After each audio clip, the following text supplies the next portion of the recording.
देखिए बेटा, information technology है, क्या कहता, साइबर लॉ कह रहा businessman nowadays are increasingly using computer to manage their commercial activities in electronic form instead of traditional paper form. आपको पता ही है आज के जमाने में कौन पेपर में लिखता है, सबके सब क्या करते हैं, कंप्यूटर चलाते हैं, कंप्यूटर में सारा काम करते हैं।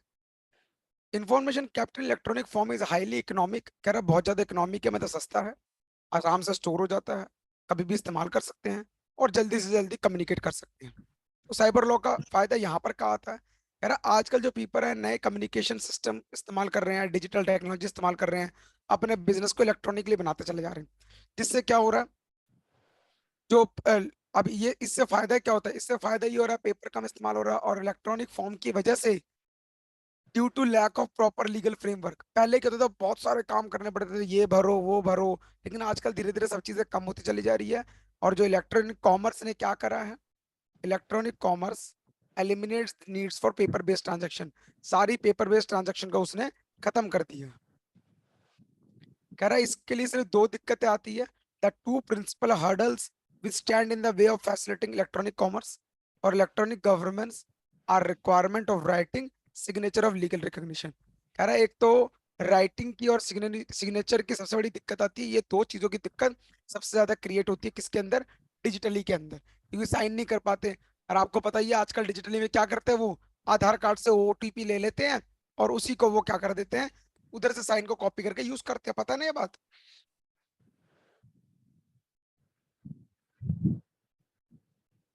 कह रहा है at present many legal provision assume the existence of paper based record which should bear the signature.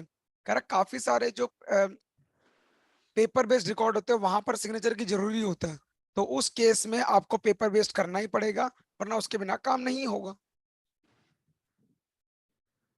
कह रहा है इन सबको देखते हुए गवर्नमेंट ने क्या किया, to facilitate e commerce need for legal changes become quite essential quite essential requirement की रिक्वायरमेंट को देखते हुए कुछ बदलाव किए।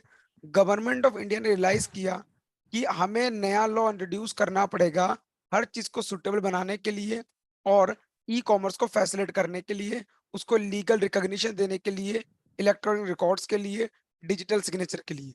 तो उस टाइम पर इन्होंने क्या किया, एक बिल पास किया जिसका नाम था इंफॉर्मेशन टेक्नोलॉजी बिल 1999। 99 में ये बिल पास किया गया, जब तक ये एप्लीकेबल हुआ तो ये 2000 में जाके ये एप्लीकेबल हुआ। और ये सबसे ज्यादा जो कंटेंट होता है साइबर लॉ के अंदर कंटेंट होता है।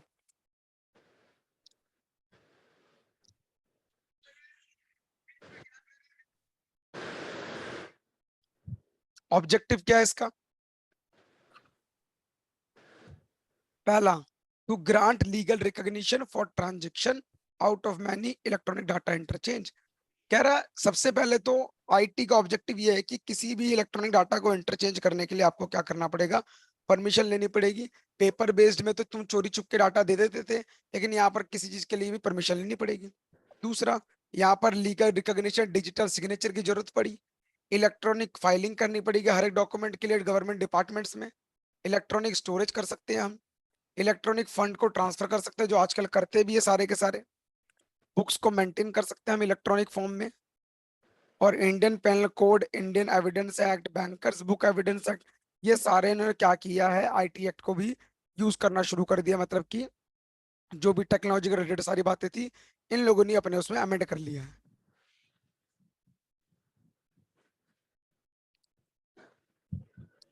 स्कोप क्या है इसका,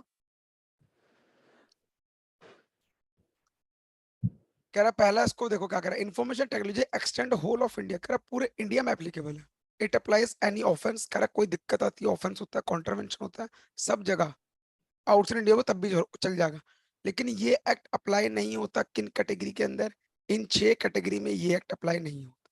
पहला, कोई भी नेगोशिएबल इंस्ट्रूमेंट होगा चेक को छोड़कर वहां अप्लाई नहीं होगा, पावर ऑफ अटर्नी में अप्लाई नहीं होगा, ट्रस्ट में अप्लाई नहीं होगा, एक विल में अप्लाई नहीं होगा, कोई इमूवेबल प्रॉपर्टी में अप्लाई नहीं होगा, या फिर कोई भी सेंट्रल गवर्नमेंट की कोई नोटिफिकेशन आई है उसमें अप्लाई नहीं होगा। इन सब में छोड़ के बाकी सब में अप्लाई हो जाएगा। यहाँ पर कुछ डेफिनेशन है, एग्जाम में इसके ऊपर भी क्वेश्चंस आते हैं। बेटा एक्सेस का मतलब बताइए त्रिशा। मतलब वो एक्सेस देना किसी को उस चीज का, यस, मतलब ये तो कि हमने बिल्कुल उसको रजामंदी दे दी है लाइक बिल्कुल, उसको। Very good very good very, यही होता है, सीधी सी बात। तो हमने कहा हाँ भाई तू मेरा यूज कर सकता है। तो एक्सेस का मतलब grammatical variation, cognate expression means gaining entry into instructing with logic, arithmetical memory function को इस्तेमाल कर सकता है। ब्रेन कंप्यूटर का मतलब क्या होता है? Sir computer. हाँ, कंप्यूटर क्या है? एक इलेक्ट्रॉनिक डिवाइस है। कंप्यूटर एक इलेक्ट्रॉनिक डिवाइस है, मैग्नेटिक डिवाइस है, ऑप्टिकल डिवाइस है, हाई स्पीड डिवाइस है, जहां पर हम सारे सिस्टम्स को परफॉर्म कर सकते हैं, लॉजिकली, अर्थमेटिकली, मेमोरी फंक्शन सबको हम मैनिपुलेट कर सकते हैं, किसी भी डाटा को कहीं भी रख सकते हैं। इसके अंदर सारा इनपुट आउटपुट प्रोसेसिंग स्टोरेज आते हैं। मतलब पूरी कंप्यूटर की डेफिनेशन। कोई दिक्कत? कंप्यूटर सिस्टम क्या होता है? कह रहा है कंप्यूटर सिस्टम एक डिवाइस है जहां पर हम, या फिर कलेक्शन ऑफ डिवाइस है जहां पर इनपुट और आउटपुट सपोर्ट भी होता है। लेकिन कह रहा है कैलकुलेटर को तुम कंप्यूटर सिस्टम नहीं मांग सकते क्योंकि ये प्रोग्रामेबल नहीं होता, इसमें कोई बाहर का डाटा नहीं डालता। कह रहा है कैलकुलेटर को छोड़कर बाकी सारा जो भी है वो हमारा कंप्यूटर सिस्टम के अंदर आता है। हम कुछ डाल जैसे भी पढ़ा रहे हैं, कंप्यूटर से पढ़ा रहे हैं, तो ये सारा क्या उसका सिस्टम है। कम्युनिकेशन डिवाइस क्या होती है? Cell phone, personal digital, mail well, ये सारा क्या है? Communication device. कंप्यूटर नेटवर्क क्या होता है? कह रहा है it means interconnection of one और मोर कंप्यूटर यूजिंग सैटेलाइट। सैटेलाइट के थ्रू इंटरनेट कनेक्शन का यूज करना, जैसे कि हम नेटवर्क के थ्रू पढ़ा रहे हैं हम। कह रहा है एक कंप्यूटर से दूसरे कंप्यूटर डिवाइस में वायर और बिना वायर के चेक करना। Functions, function in relation to computer. Function क्या क्या होते हैं? Logic, control, arithmetical process, deletion, storage, communication, telecommunication from within a computer, ये सारे इसके फंक्शन है। नेक्स्ट, अरिथमेटिक प्रोसेस का मतलब? मैथमेटिकल प्रोसेस, ओके कैलकुलेट करना। ओके। कह रहा है इन्फॉर्मेशन क्या होता है? कह रहा है data, message, text, image, sound, voice, code, program, ये सब क्या है? डाटा है, इन्फॉर्मेशन है, ठीक है। डाटा क्या होता है? कह रहा है डाटा एक, data means a representation of information, knowledge, facts, concepts और instructions which are being prepared, जो प्रिपेयर किया गया है किसी मैनर के अंदर। हम इस डाटा से प्रोसेस कर सकते हैं या फिर बाद में प्रोसेस कर सकते हैं कंप्यूटर सिस्टम के थ्रू। और इसके थ्रू जितनी भी इंफॉर्मेशन है वो निकलवा सकते हैं, चाहे हम प्रिंट आउट निकलवाए या कोई भी चीज, पंच कार्ड, याद है ना जब एंट्री करते हैं लोग, वो हम इंप्रेशन देते हैं जब ऑफिस में एंट्री होती है, अटेंडेंस लगती है, हमने कार्ड दिखाया, मेट्रो कार्ड में एंट्री एंट्री एग्जिट होती है, तो वो डाटा भी बाद में निकल सकता है, सब कुछ क्लियर। डिजिटल सिग्नेचर क्या होता है? कह रहा है एक इलेक्ट्रॉनिक सिग्नेचर, इलेक्ट्रॉनिक मेथड के थ्रू एक इलेक्ट्रॉनिक सिग्नेचर होता था पहले, तो इस इलेक्ट्रॉनिक सिग्नेचर को रिमूव करके क्या बना दिया गया अब? डिजिटल सिग्नेचर बना दिया गया। मतलब एक पेन ड्राइव होती है, उसके अंदर तुम्हारे सिग्नेचर होते हैं, वो पेन ड्राइव तुम किसी को भी दोगे, वो कोड डालेगा, तुम्हारे साइन ऑटोमेटिकली वहां छप जाएंगे। क्लियर बेटा? सर इसकी बस ये इतनी सी डेफिनेशन है? हाँ बेटा बिल्कुल। क्योंकि ये पेपर, मतलब मैं वो पेपर्स चेक कर रही थी, उसमें ये पूछा गया था, पर वो ज्यादा मार्क्स का पूछा गया था, लाइक अरे 3 नंबर का। हाँ, तो उसमें क्या क्या था? डिजिटल सिग्नेचर ही बारे में है ना, अभी तो स्टार्ट हुआ है चैप्टर। ओके, अभी मेरे तो को मैं लगा सिर्फ यही शॉर्ट, है बस। अभी तो शॉर्ट नोट समझा रहा हूँ, ओके। ठीक है। Electronic signature. अच्छा, अब तूने आईटी एक्ट का पेपर देखा होगा, उसमें क्या मेन को ज्यादातर क्वेश्चन क्या है? ये क्रेडिट वो जो था, ई कॉमर्स पे था एक तो, यही और सब एक होंगे, इसके डिजिटल अलावा कुछ नहीं सिग्नेचर होगा। पे था, और एक हाँ वो कुछ भी था, पता नहीं, क्रेडिट कार्ड उस पे ऐसे कुछ हाँ, था। मतलब बैंकिंग ट्रांजेक्शन्स का है, वो भी हाँ करवाऊंगा। हाँ हाँ। देखो, electronic signature means authentication of any electronic record by a subscriber bye means of electronic technique specified in a second schedule including digital signature. यहाँ पर क्या गया? इलेक्ट्रॉनिक रिकॉर्ड बना दिया गया जहां पर सब्सक्राइबर क्या करते थे, एक इलेक्ट्रॉनिक के टेक्निक की मदद से अपना साइन करते थे, जो डिजिटल सिग्नेचर को भी उसके अंदर इंक्लूड कर देता था। अब यहां समझो, कह रहा asymmetric crypto system,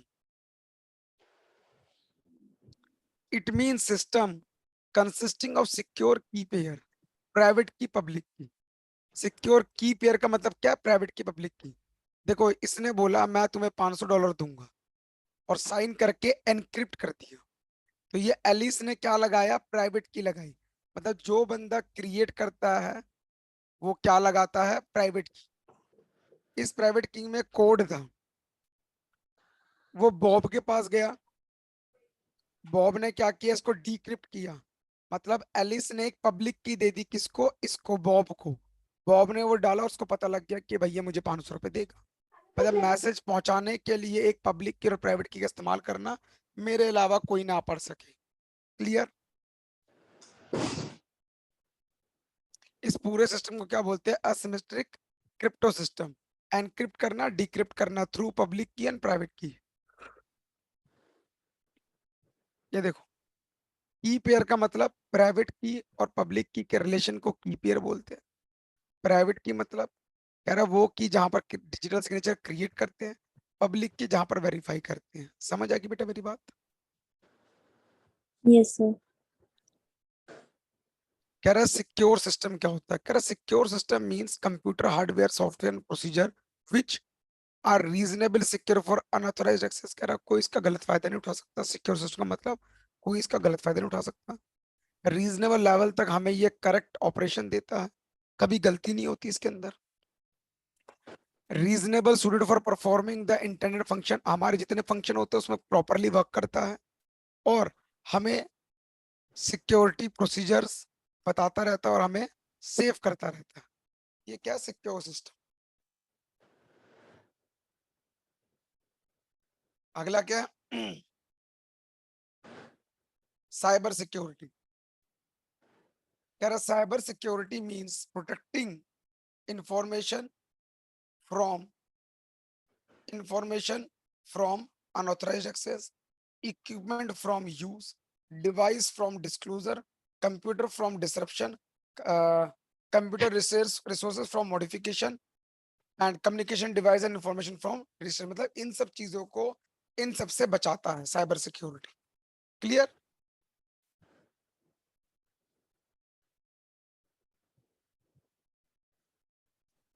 cyber cafe पता है, पहले के जमाने में साइबर कैफे आज भी यूज होता है। कह रहा यस है सर। एक वो जगह जहां पर हमें इंटरनेट को यूज करने के लिए देते हैं उसको क्या बोलते हैं, साइबर कैफे। ओरिजिनेटर का मतलब क्या, ओरिजिनेटर वो पर्सन होता है जो सेंड करता है, जनरेट करता है, स्टोर करता है, ट्रांसमिट करता है किसी भी मैसेज को, उसको क्या बोलते हैं, ओरिजिनेटर। सर्विस प्रोवाइडर कौन होता है, जो हमें अथॉरिटी देता है कि हम अपना काम कर सके, जैसे कि private agency, private company, partnership firm, sole sole proprietor. ये सारे हमें क्या देते हैं, परमिशन देते हैं कि हम उस चीज को इस्तेमाल कर सकेंगे।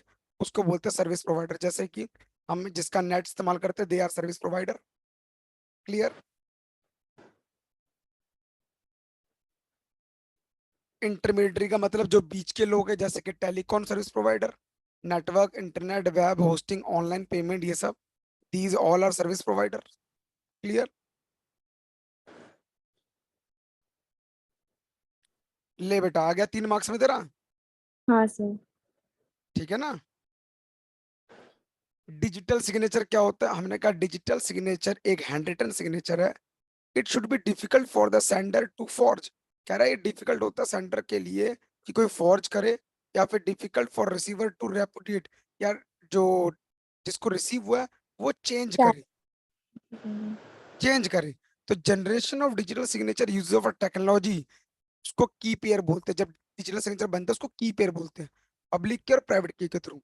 तो यूजर जो चाहता है इलेक्ट्रॉनिक एग्रीमेंट के साथ की पेयर करना, तो पब्लिक की इज फॉर डिस्ट्रीब्यूशन, प्राइवेट की is for user himself. Private की से यूजर खुद बनाता है, और पब्लिक की जो होते हैं वो डिस्ट्रीब्यूशन के लिए होता है कि तुम चेक कर सकते हो। For any, verify. हाँ, और any legal valid document there are two requirement. कह रहा है दो रिक्वायरमेंट होती है। पहला, इंटीग्रिटी ऑफ डॉक्यूमेंट, बिल्कुल सही। दूसरा, document has not been changed in authentication. कह रहा डॉक्यूमेंट को चेंज नहीं कर सकते क्योंकि डॉक्यूमेंट साइंड होते हैं। तो electronic document to be legally valid document, कह रहा है कि इलेक्ट्रॉनिक डॉक्यूमेंट को लीगली वैलिड डॉक्यूमेंट तब बोलोगे जब इसमें दो एस्पेक्ट आएंगे। पहला, hash function is used for integrity of accounts, और digital signature used for authentication of document. तो ये दोनों चीजें होगी तब जाके तुम किसी भी डॉक्यूमेंट को क्या बोल सकते हो, लीगल बोल सकते हो। ठीक है। Yes sir. हैश फंक्शन क्या होता है? कह रहा है hash function is an algorithm that runs a message और कंटेंट ऑफ एग्रीमेंट। कह रहा है जो मैसेज को चलाना या भेजना उसी को क्या बोला, hash function. It generates big alpha numeric number, एक ये अल्फा न्यूमेरिक नंबर बनाता है जिससे मैसेज डाइजेस्ट हो सके। जैसे कि ये देख रहे हो, अल्फा न्यूमेरिक, अल्फा न्यूमेरिक दिख गया। इसी को क्या बोलते हैं, हैश फंक्शन। क्या इससे समझ आ रहा है ये क्या लिखा हुआ है? हमें तो नहीं पढ़ पा रहे ये मैसेज है कि नहीं है, पता ही नहीं चल रहा। That is called hash function. Clear? तो मैसेज डाइजेस्ट इन यूनिक वैल्यू, कह रहे हैं इसका यूनिक वैल्यू होता है एक सिंगल मैसेज के लिए। अगर कोई चेंज करना चाहता है सिंगल कैरेक्टर को भी ओरिजिनल मैसेज में, तो उसको हैश फंक्शन चलाना पड़ेगा। और it will not generate the same number, same number generate हो नहीं सकता। तो this change in value will indicate the original message has been changed. और ये हमें बता देगा कि तुमने जो ओरिजिनल मैसेज को बदला है। इसलिए always a same number is generated when hash function algorithm is run over the original message. कह रहा कभी भी अगर तुम मैसेज को बदलते हो वो हमेशा सेम नंबर को जनरेट करेगा। देखो बेटा,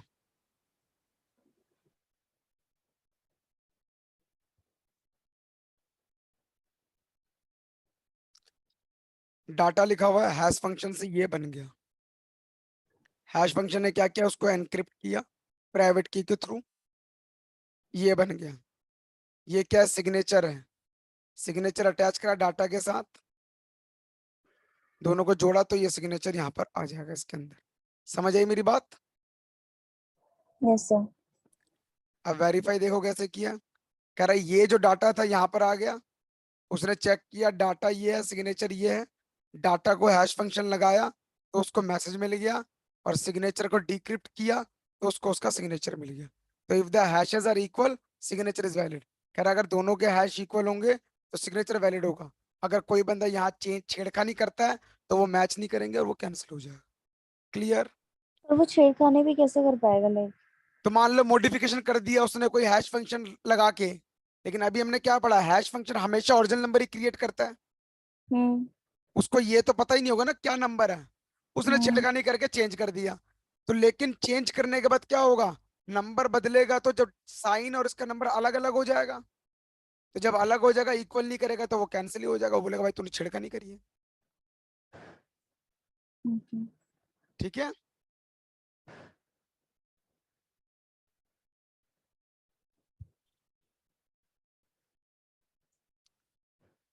कह रहा है hash function is a technique is used for checking the integrity of message, ईमानदारी, उसकी ऑनेस्टी चेक करता है मैसेज की। After generating message digest from hash function, message digest is encrypted with the private key of its sender. It again generate a value which is known as digital signature. बेटा ये जो पूरी कहानी है ना, इस पूरे को एक्सप्लेन कर रहा है नीचे। तुम्हें ये समझ आ गया ऊपर की बातें? Yes sir. तो ये एक बार रीड कर लेना। हैश फंक्शंस पे क्वेश्चंस भी काम आते हैं, तुम्हें समझ आ जाएगा, इसमें कुछ नहीं है। यहां से देखो, इलेक्ट्रॉनिक सिग्नेचर। कह रहा है सब्सक्राइबर में ऑथेंटिकेट में इलेक्ट्रॉनिक रिकॉर्ड बाय यूजिंग और हर इलेक्ट्रॉनिक सिग्नेचर। मतलब वो ऑथेंटिकेट देता है कि लो भैया ये चीज है, इससे मेरे सिग्नेचर को तुम यूज कर सकते हो। वरना एक बात बताओ, एक बॉस कहाँ कहाँ जाएगा साइन करने के लिए? तो क्या करते हैं, डिजिटल सिग्नेचर या फिर इलेक्ट्रॉनिक सिग्नेचर यूज करते। Clear? Reliable of electronic signature, क्या इलेक्ट्रॉनिक सिग्नेचर रिलायबल होते हैं? बिल्कुल होते हैं। एक बात बताओ, इलेक्ट्रॉनिक सिग्नेचर को कोई बदल सकता है? नहीं बदल सकता। कह रहा है इलेक्ट्रॉनिक सिग्नेचर या electronic authentication, if signature creation data or authentication data are within the context in which they are used, linked to the signatory authenticator to no other person। यहाँ पर सिर्फ वही बंदा इस्तेमाल कर सकता है जो ऑथेंटिकेटर, उसके बिना कोई इस्तेमाल नहीं कर सकता। कह रहा है जब तुम साइन कर रहे हो किसी भी सिग्नेटरी को, तो वहां पर भी कोई तीसरा बंदा इंटरफेयर नहीं कर सकता। ऑल्टरेशन, कह रहा है electronic signature made after facing such signature be the information made after authentication bye electronic signature detectable. कह रहा है जब तक वो इलेक्ट्रॉनिक सिग्नेचर डिटेक्टेबल नहीं होगा तब तक वो इन्फॉर्मेशन तुम्हें मिल ही नहीं सकती। तो इसलिए चेंज भी तभी कर सकते हो जब वो चाहेगा, कौन, जिसके पास ऑथेंटिकेशन होगी वो चाहेगा तभी चेंज होगा, वरना वो चेंज भी नहीं होगा।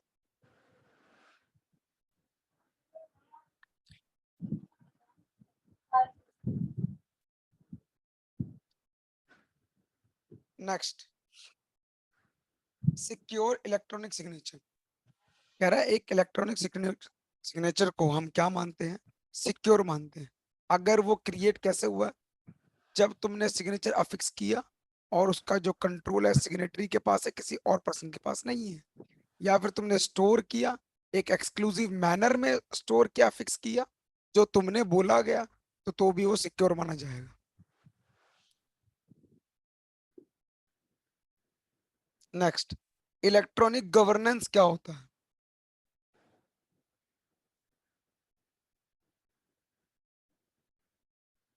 What is electronic governance? कह रहा है electronic governance means filing of any form, कह रहा है किसी भी फॉर्म को फाइल करना, एप्लीकेशन और other document with government department in electronic form, similarly issue और ग्रांट ऑफ एनी लाइसेंस और परमिट और रिसिप्ट और payment from government offices and it's agencies through electronic means है इलेक्ट्रॉनिक फॉर्म। मतलब समझे कुछ, गवर्नमेंट का कोई भी काम जो ऑनलाइन हो रहा है उसको क्या बोला जाएगा, इलेक्ट्रॉनिक गवर्नेंस।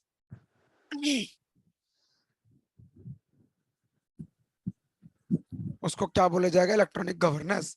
बेटा मुझे बता, जब से ये ऑनलाइन हुआ है तो पैसे बच रहे हैं कि नहीं बच रहे? Yes sir. तो यही बोल रहा है बेनिफिट्स ऑफ इलेक्ट्रॉनिक गवर्नेंस। कह रहे हैं उनसे क्या फायदा हुआ। देखो हमें लाइसेंस बनवाना होता था, पहले हमें घंटों घंटों खड़ा रहना पड़ता था, ये फोटो कॉपी करवा के लाओ, वो फोटो कॉपी करवा के लाओ। लेकिन वो आजकल क्या, ऑनलाइन ही फॉर्म भर देते हैं। अब तो ऑनलाइन भर देते हैं, लो कॉस्ट, एफिशिएंट, सब ट्रांसपेरेंट वर्किंग होती है, सब कुछ पता लग जाता है किसने क्या काम किया, और काम भी जल्दी और आसानी से हो जाता है। Clear? Yes sir.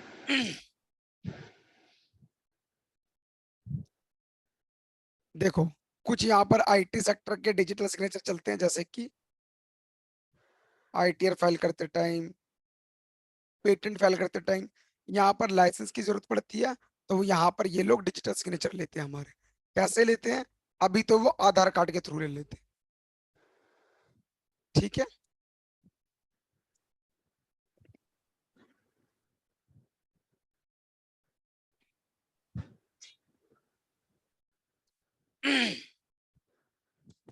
Legal recognition of electronic records. कह रहा है क्या लीगल रिकॉग्निशन इलेक्ट्रॉनिक रिकॉर्ड्स की।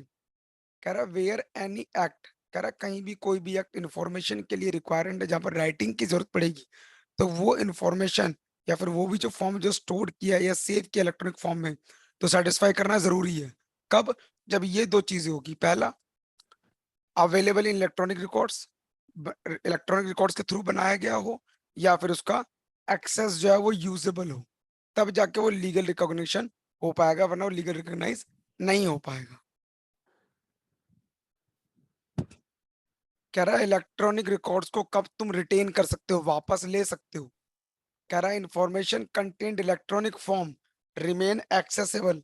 कह रहा है अगर वो एक्सेसिबल होगा या फिर फ्यूचर में यूज कर सकेंगे तभी हम दोबारा रिटेन करेंगे, वरना रिटेन करके फायदा नहीं है कोई। दूसरा, electronic record are retained in the same format. कह रहा है जो इलेक्ट्रॉनिक रिकॉर्ड है वो सेम फॉर्मेट होना चाहिए जैसे तुमने भेजा या तुम्हें रिसीव या जनरेट हुआ हो, तभी रिटेन कर सकते हैं, वरना उसको भी रिटेन नहीं कर सकते। तीसरा, details of identification of origin, destination, date and time of dispatch. कह रहा है जो डिटेल है वो ओरिजिन आइडेंटिफाई जब होना, मतलब जहां से बनी है, जहां पहुंचेगी, उसका डेट टाइम डिस्पैच सब कुछ पता होगा, तभी हम रिटेन कर सकते हैं, वरना रिटेन नहीं कर सकते। ये पॉइंट समझ आया रिटेंशन का? रिटेंशन मतलब वापस दोबारा यूज में लाना, जब तुम्हें डिटेल पता होगी तभी तुम ढूंढ सकते हो, वरना ढूंढ ही नहीं सकते। अच्छा, validity of electronic contract, validity क्या होगी? कह रहा है where any contract is made in electronic mode express in electronic form by means of electronic record, तब जाके वो क्या होगा? एनफोर्सेबल और बाइंडिंग द पार्टीज होगा। मतलब जहां पर तुम्हारा इलेक्ट्रॉनिक फॉर्म के थ्रू बना होगा कोई भी इलेक्ट्रॉनिक कॉन्ट्रैक्ट, तब जाके वो कॉन्ट्रैक्ट बनेगा, वरना वो कॉन्ट्रैक्ट भी नहीं बन सकेगा। ठीक है, आपको ये टॉपिक्स नहीं पढ़ने।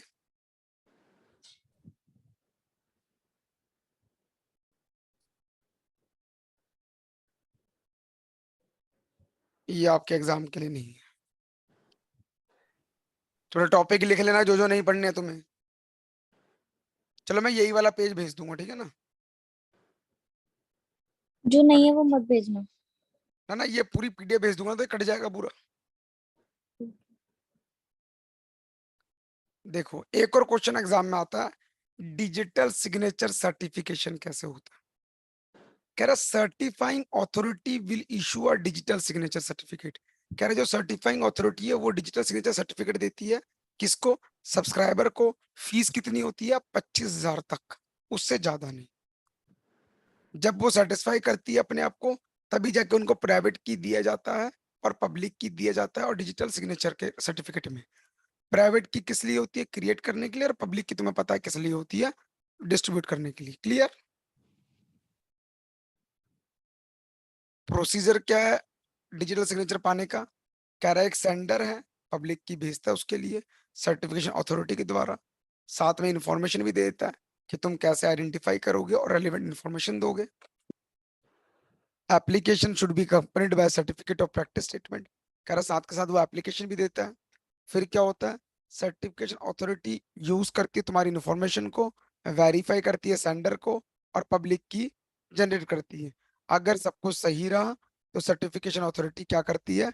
डिजिटल सिग्नेचर दे देती है और वैलिडिटी का कंफर्म कर देती है। Actually, certifying authority certificate of public key by digitally signing the sender by public key with an authorized private key। कह रहा है जो सर्टिफाइड जो होती है ना, सर्टिफाइंग अथॉरिटी होती है, वो क्या करती है? प्राइवेट की को ऑथोराइज करती है कि पब्लिक की से थ्रू यूज कर सके। तो authorisation put the sign on the digital certificate. Any users who wants to use someone public key can verify its validity by applying certification authority public keys to digital certificate of certifying authority on the available of certificate। मतलब कोई बंदा दूसरी public की से यहाँ करेगा तो वो वैसे ही नहीं एक्सेस कर सकता। तो कह रहा है वो बनाते इसलिए कि कोई बंदा पब्लिक की डालेगा अगर सेम चीज का, तो प्राइवेट की के थ्रू टैली कर जाएगा और वो उसको इजीली यूज कर सकता है। समझे मेरी बात? सर ये इतना अच्छे से नहीं समझ में आया, नहीं। दोबारा बता, तो ध्यान से सुनना। एक सेंडर होता है, वो क्या करता है? पब्लिक की भेजता है। किसको भेजता है? सर्टिफिकेशन अथॉरिटी को। तो कहता है ये लो पब्लिक की दी है। तो वहां पर क्या होता है? उस पब्लिक को आइडेंटिफाई किया जाता है। जैसे ही आइडेंटिफाई करते हैं, वो मैच करते हैं कि हाँ भाई ये पब्लिक की और प्राइवेट की के साथ मैच कर रहा है। अगर वो मैच करेगा तो वहां पर क्या करते हैं? जो सर्टिफिकेशन अथॉरिटी होती है वो मैच करती है इसको। वो चेक करती है कि जिस बंदे ने भेजा है क्या ये इसी का ही है। सब कुछ जब उनकी सेटिस्फेक्शन पूरी हो जाती है, तब जाके वो डिजिटल सर्टिफिकेट के साथ साथ प्राइवेट की भी इशू कर देती है। अगर कोई बंदा दूसरे की पब्लिक की से किसी दूसरे का प्राइवेट की यूज करेगा, तो वो क्या मैच करेगा? नहीं। नहीं करेगा। तो कह रहा है in this way the users get actual public key of sender and can tally this public key with the public key available on the digital certificate। Digital certificate में जो पब्लिक की होगा और जिस बंदे ने पब्लिक की भेजा है, इन दोनों को मैच किया जाएगा। अगर डिजिटल सर्टिफिकेट का पब्लिक की से मैच कर गया तो वो उसको दे देगा, वरना मना कर देगा। ओके। कह रहा है डिजिटल सर्टिफिकेट कब सस्पेंड किया जाता है? कह रहा है कोई भी सर्टिफाइंग अथॉरिटी सस्पेंड कर सकती है डिजिटल सर्टिफिकेट पब्लिक के इंटरेस्ट पर, लेकिन 15 दिन से ज्यादा नहीं होना चाहिए। For a period of not 15 days. अगर किसी बंदे को कुछ धोखा मिला या कुछ भी मिला, तो उस केस में बोलेगा कि भैया इस बंदे ने मेरे साथ चीटिंग करी है, तो इसका डिजिटल सिग्नेचर सर्टिफिकेट कैंसिल करो। तो वो जो इंटरेस्ट दिखाएगा वो भी 15 दिन से ज्यादा का नहीं होना चाहिए। मतलब कुछ भी उसके साथ घटना घटी हो, 15 दिन के अंदर अंदर वो कैंसिल करवा सकता है, उसके बाद नहीं।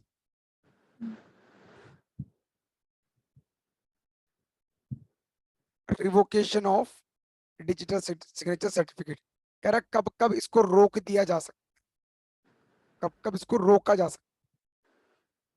कह रहा certifying authority may revoke a digital signature issued by it first where the subscriber और any other person authorised by him या make request to the effect. कह रहा है या तो सब्सक्राइबर के द्वारा रोक दो या फिर किसी दूसरे पर्सन के द्वारा रोक दो जिसको अथॉरिटी दी गई, या फिर बंदा मर जाए या कंपनी उसकी बंद हो जाए, तो उस केस में क्या होता है, रिवोकेशन हो जाता है। समझ गए? जब बंदा ही नहीं रहेगा तो साइन किसके यूज करोगे? क्लियर?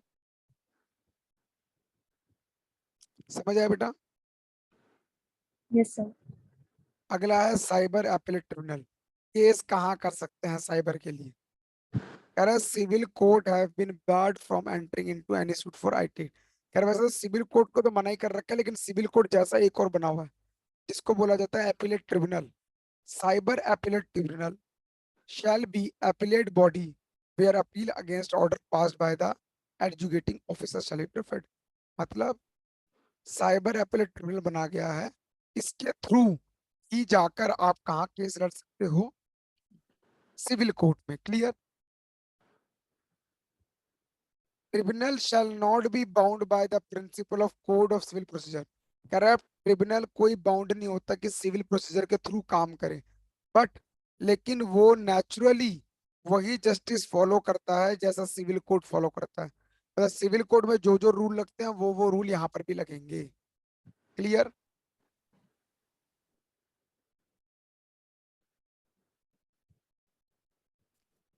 कह रहा है appellate tribunal shell consist of a single person only. कह रहा है ये सिंगल पर्सन का होता है सिर्फ, जो पर्सन होता है उसको क्या बोलते हैं? प्रेसिडाइंग officer of a tribunal.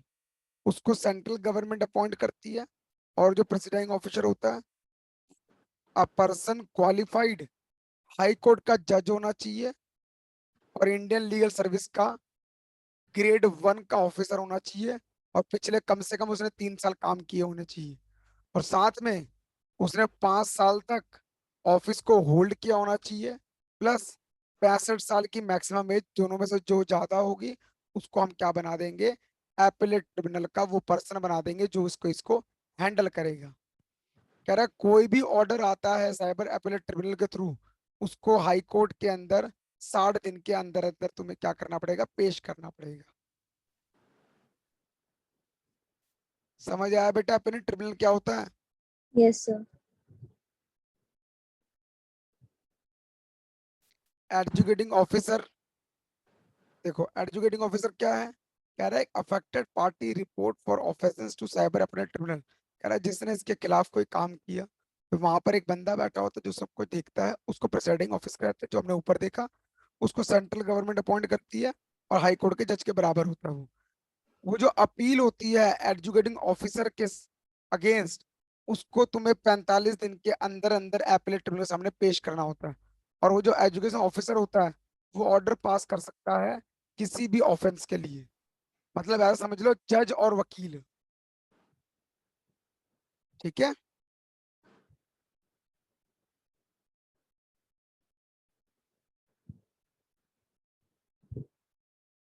Next बेटा देखो, पेनल्टीज।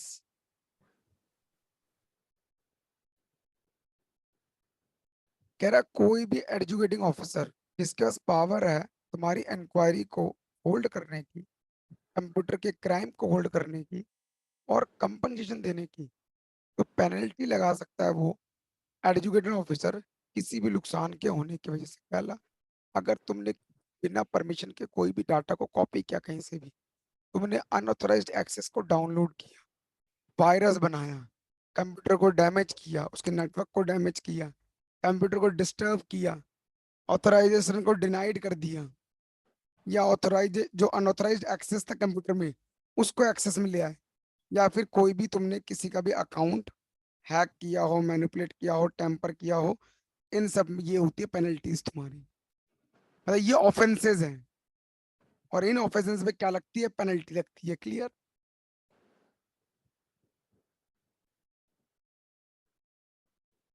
देखो ऑफेंसेस देखो, टैम्परिंग, चेंज करना कंप्यूटर सोर्स डॉक्यूमेंट को, कंप्यूटर को डैमेज करना, पब्लिश करना, इलेक्ट्रॉनिक फॉर्जरी करना, पनिशमेंट देना साइबर टेररिज्म के लिए। साइबर टेररिज्म कर रहे हो कोई, चीटिंग के पर्पस के लिए कोई फॉर्ज कर रहे हो, या फिर किसी को नुकसान पहुंचाने के लिए फॉर्ज कर रहे हो, इलेक्ट्रॉनिक फॉर्ज कर रहे हो, फ्रॉडलेंट पर्पस के लिए काम कर रहे हो, कंपनी को नुकसान पहुंचा रहे हो, कोई कॉन्ट्रैक्ट तोड़ रहे हो, डिजिटल सिग्नेचर, झूठे वाला डिजिटल सिग्नेचर इस्तेमाल कर रहे हो, मिस रिप्रेजेंट कर रहे हो, किसी के डाटा को डिलीट कर रहे हो, डिस्ट्रॉय कर रहे हो, या फिर चोरी कर रहे हो, ये सारे ऑफेंसेस हैं। तो आपको सारे याद रखने की जरूरत नहीं है, कीवर्ड को याद रख लेना, वहां पर लिख देना। ठीक है। पेनल्टीज, पेनल्टीज को भी याद रखने की जरूरत नहीं है, क्योंकि एग्जाम में नहीं पूछे जाते, फिर भी देख लो। कह रहा अगर डाटा को टैंपर किया, हैक किया, 2 लाख तक का फाइन, 3 साल की जेल। कोई भी ऑफेंसिव मैसेज भेजा, 3 साल की जेल और फाइन। कोई भी जहां पर तुमने गद्दारी दिखाई, चीटिंग करी, 1 लाख का फाइन, 3 साल की जेल। प्राइवेसी को तोड़ा तुमने, 2 लाख फाइन, 3 साल की जेल। साइबर टेररिज्म किया, जिंदगी भर कैद हो सकती है, life time imprisonment. Electronic form को ऑप्शंस किया, खत्म किया, तो यहाँ पर 5 लाख की फाइन, 3 साल की जेल। और कोई बड़ा क्राइम करोगे तो 10 साल का फाइन, 5 साल की जेल। कोई भी सेक्सुअली कंटेंट डाला, चिल्ड्रन अब्यूसिंग सेक्सुअली कंटेंट डाला, तो उस केस में नॉर्मल डालोगे तो 10 लाख, 5 साल, और बच्चों के लिए डालोगे तो 10 साल, 10 लाख, 7 साल की जेल।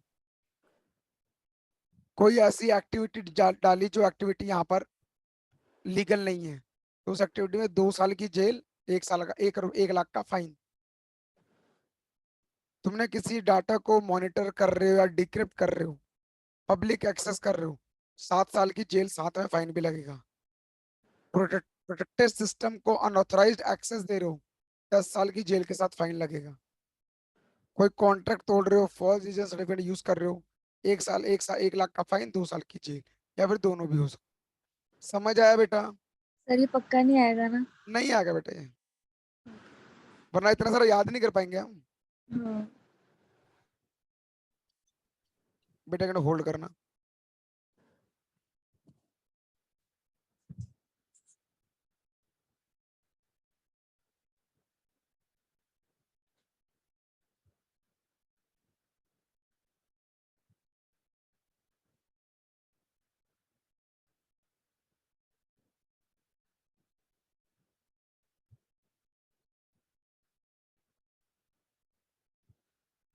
देखो बेटा,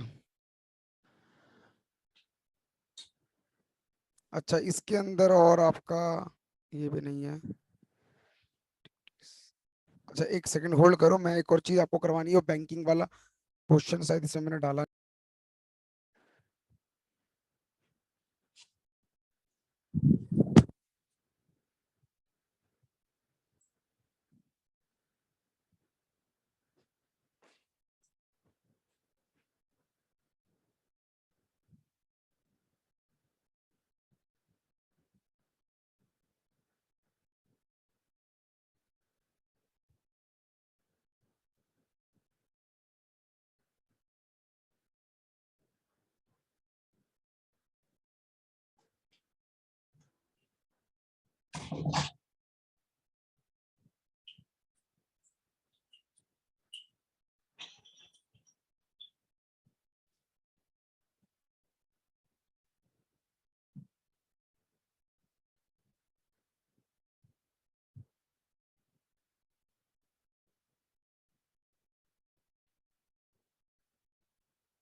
बच्चों स्क्रीन दिख रही है?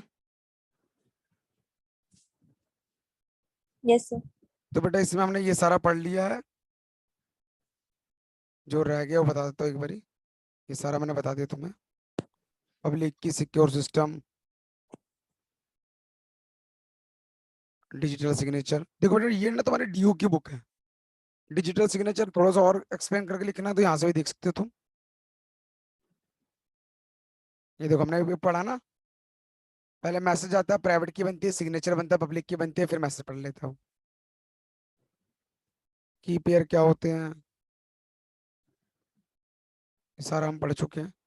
तो इसके अंदर क्वेश्चन क्या बनता है, ये जो तीनों हम पढ़ चुके हैं। ई गवर्नेंस पढ़ लिया हमने पूरा। लीगल रिकॉग्निशन पढ़ लिए उसके। रिटेंशन पढ़ लिया।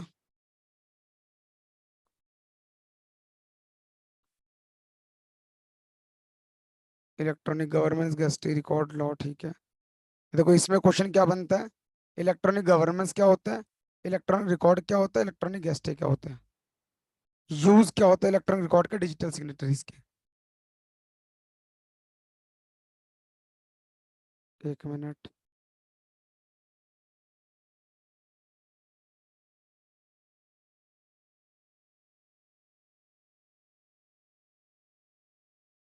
सर्टिफिकेट मैंने पढ़ लिया।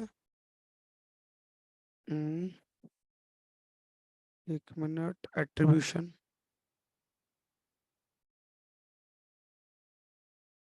एक्नॉलेजमेंट, डिस्पैच, ठीक है। सिक्योर डिजिटल सिग्नेचर पढ़ लिया हमने। Secure digital signature, certifying authorities पढ़ लिया है।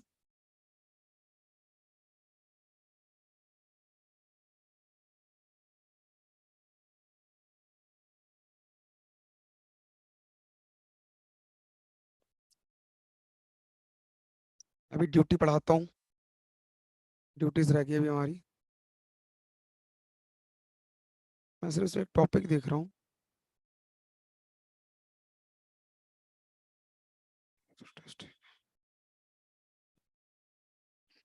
डिजिटल सिग्नेचर सर्टिफिकेट हमने पढ़ लिया पूरा ये।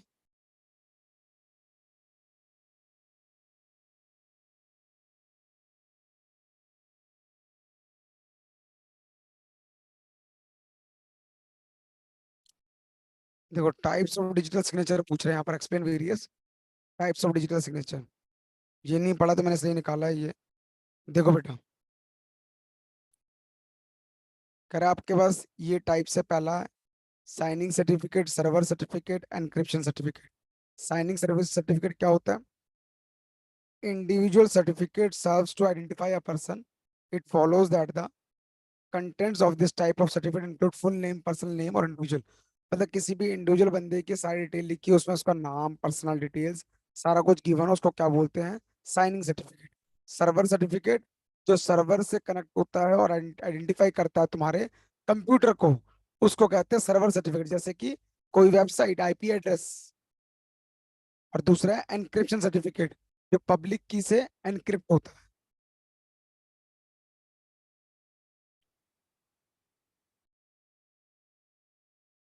ठीक है। सस्पेंशन हमने पढ़ लिया है। रिवोकेशन हम पढ़ चुके हैं, इसमें रिवोकेशन आएगा, याद रखना।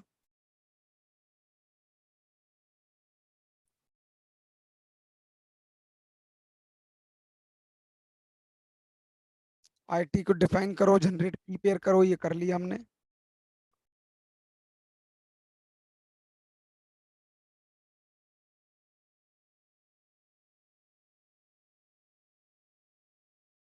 देखो बेटा डिजिटल सिग्नेचर के लिखो, उसके एग्जांपल डाल दो।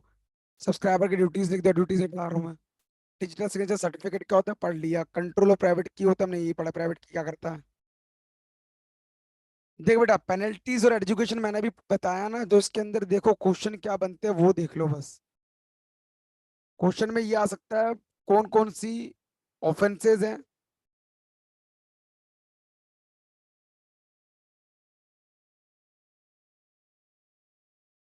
देखो क्या लिखा है, explain the penalty for publishing electronic certificate false. यार अगर फॉल्स करेगा तो क्या पेनल्टी लगेगी।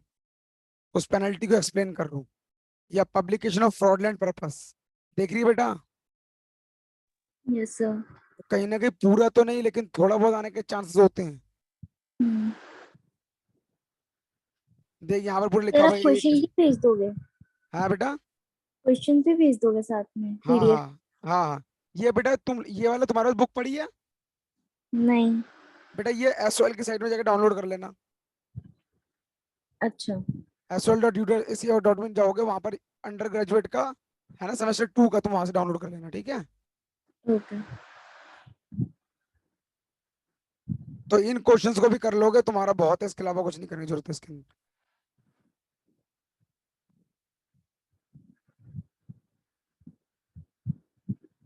1 मिनट। ये देख रहे हो पेनल्टी कितनी रिकवर होती है? ऑफेंसेस मैंने भी पढ़ा है आपको, ऑफेंसेस क्या क्या होते हैं। देखो लिखा हुआ है ना, फाइन, 3 साल की जेल। साइबर टेररिज्म में क्या होता है, मटेरियल में क्या होता है, अभी जो पढ़ा है पूरा मैंने।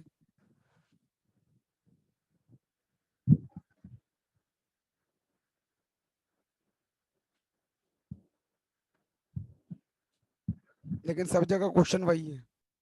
साइबर लॉ हम पहले ही पढ़ चुके हैं।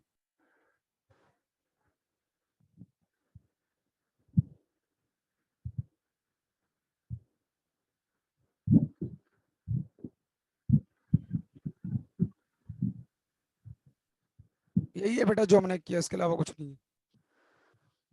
सर ट्रू फॉल्स आते हैं क्या? ये तो बेटा प्रैक्टिस के लिए सर, एग्जाम में नहीं आते। इन्होंने प्रैक्टिस के लिए दे रखा है, उसके अलावा कुछ नहीं है। ठीक है, देखो मैं एक चीज और बता देता हूँ आपको। हम्म,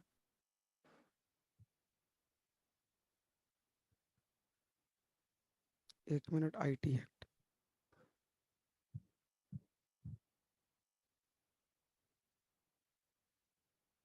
देखो बेटा,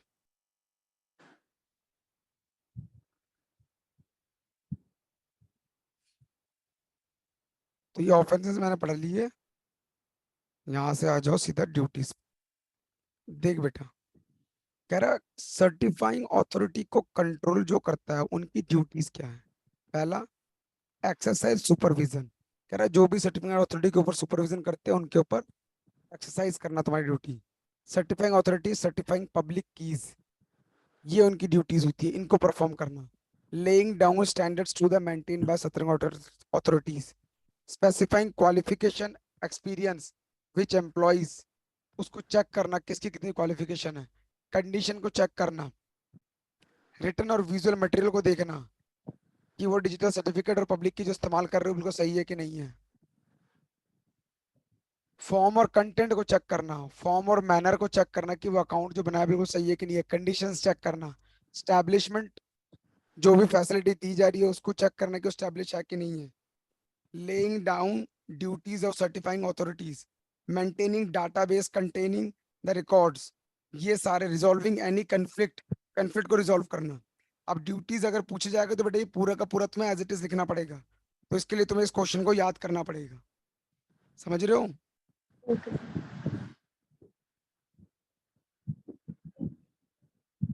कह रहा जो सर्टिफाइंग अथॉरिटीज होती है उसकी ड्यूटीज क्या है। ऊपर कौन था, सर्टिफाइंग अथॉरिटी का कंट्रोल की ड्यूटी, लेकिन यहाँ पर क्या है। सिर्फ सर्टिफाइंग अथॉरिटी। हाँ, कह रहा है सर्टिफाइंग अथॉरिटी को फॉलो करने पड़ते हैं सारे रूल जो भी डिजिटल सर्टिफिकेट सब्सक्राइबर को देने में काम आते हैं। वो सारे हार्डवेयर सॉफ्टवेयर प्रोसीजर को सिक्योर करता है, रीजनेबल लेवल में रिलायबिलिटी बनाता है, सिक्योरिटी प्रोसीजर को बनाता है प्राइवेट की के साथ, सिक्रेसी के साथ, ऑब्जर्व करता है सारे स्टैंडर्ड को, सारे सर्टिफाइंग अथॉरिटी को चेक करता है उसके एक्ट के अकॉर्डिंग। जितने भी लाइसेंस है बिजनेस प्लेस में वो देखता है। वो ये भी चेक करता है कोई लाइसेंस सस्पेंड और रिवोक तो नहीं हुआ, अगर हुआ होगा तो इमीडिएटली एक्शन लेगा। सारी चीजों को डिस्क्लोज करेगा, और जितने भी एक्ट काम आते हैं उस सर्टिफिकेशन में वो सारा कुछ देखेगा।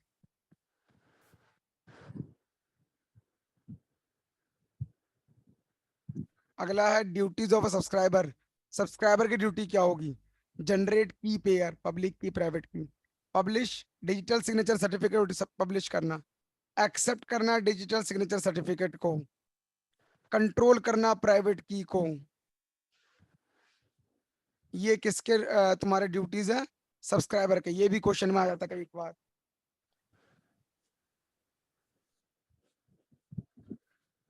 Power of central government to make rules, क्या रूल्स बनाएगी सेंट्रल गवर्नमेंट, क्या पावर है उसके पास? Specify the manner of matter electronic records which may be authenticated by the digital signature, format by which electronic record shall be filed, specify the types of digital signature and the manner, specify security procedure for the purpose of creating electronic records, qualification experience terms check करना deputy collector की, application जो दी गई है उसका licence check करना, कितने period के लिए वैलिड है वो देखना, क्वालिफिकेशन क्या ऑफिसर्स की वो देखना, सैलरी वैलरी कितनी है वो सब चेक करना। कह रहा है किस किस में आईटी एक्ट काम नहीं आता, कह रहा है इन इन जगहों पर आईटी एक्ट काम नहीं आता, इनको आईटी एक्ट नहीं बोलता। इलेक्ट्रॉनिक कॉन्ट्रैक्ट्स कोई बनता है तो कोर्ट्स और टैक्स अथॉरिटी होते हैं तो taxation of GST, stamp duty, protection of domain name, integrity of copyright law, इन जगहों पर काम नहीं आता। बस बेटा आपको इसके अलावा कुछ नहीं पढ़ना, ठीक है? जितना मैंने बताया इसके अंदर इतना कर लेना, इसके अलावा क्वेश्चंस नहीं आते हैं। ओके, ओके सर, आप बस क्वेश्चन भेज देना। मैं आपको क्वेश्चंस भेज दूंगा, उनको कर लेना। बाकी यहाँ पर हमारा आईटी एक्ट खत्म होता है, ठीक है? देखो बेटा, हमारे टोटल जो है एक्ट है वो मैं बता देता हूँ आपको एक बारी।